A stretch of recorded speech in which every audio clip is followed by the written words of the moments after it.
وزیر اطلاعات فواد چوہدری اس وقت پریس کانفرنس کر رہے ہیں. جو اس طرح کے جو واقعات ہیں ہم ان سے مکمل طور کے اوپر نجات پائیں گے.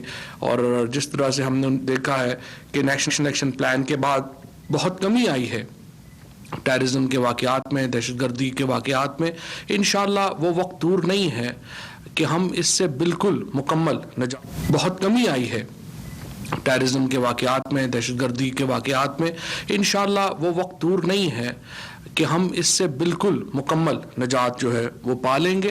اور یہ ہمارا ایم ہے. اس وقت ہماری جو سول اور ملٹری لیڈرشپ ہے وہ کئی دفعہ ہم یہ بات کر چکے ہیں، نیشنل ایکشن پلان کے عمر مکمل عمل درآمد ہی وہ کسوٹی ہے جس کے اوپر انشاءاللہ اس طرح کے واقعات کے اوپر مکمل جو ہے وہ قابو پایا جائے گا. اور ہم بڑی تیزی سے انشاءاللہ نیشنل ایکشن پلان پر آگے بڑھ رہے ہیں.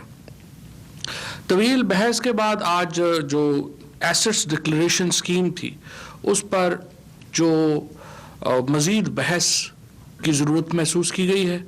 اور کل پرائم منسٹر صاحب نے 2 بجے ایک اسپیشل اجلاس بلایا ہے جس میں جو ایسٹ سکیم ہے اس کے بارے میں ڈسکشن کی جائے گی.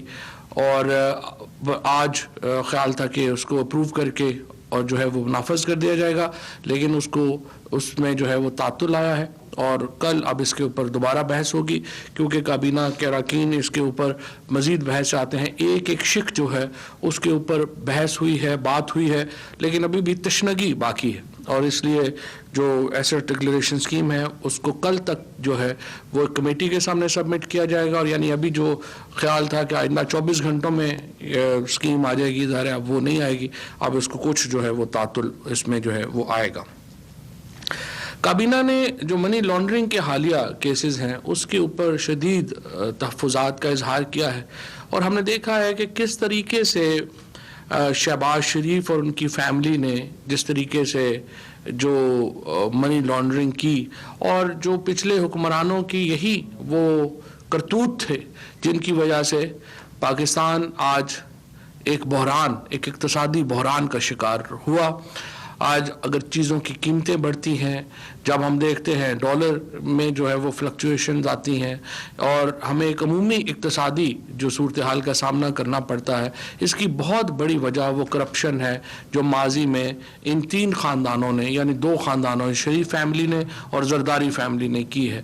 اور اس کے اوپر ہمیں امید یہی ہے کہ انشاءاللہ جو قانون ہے وہ اپنا راستہ لے گا اور یہ مقدمات منطقی انجام تک جو ہے وہ پہنچیں گے.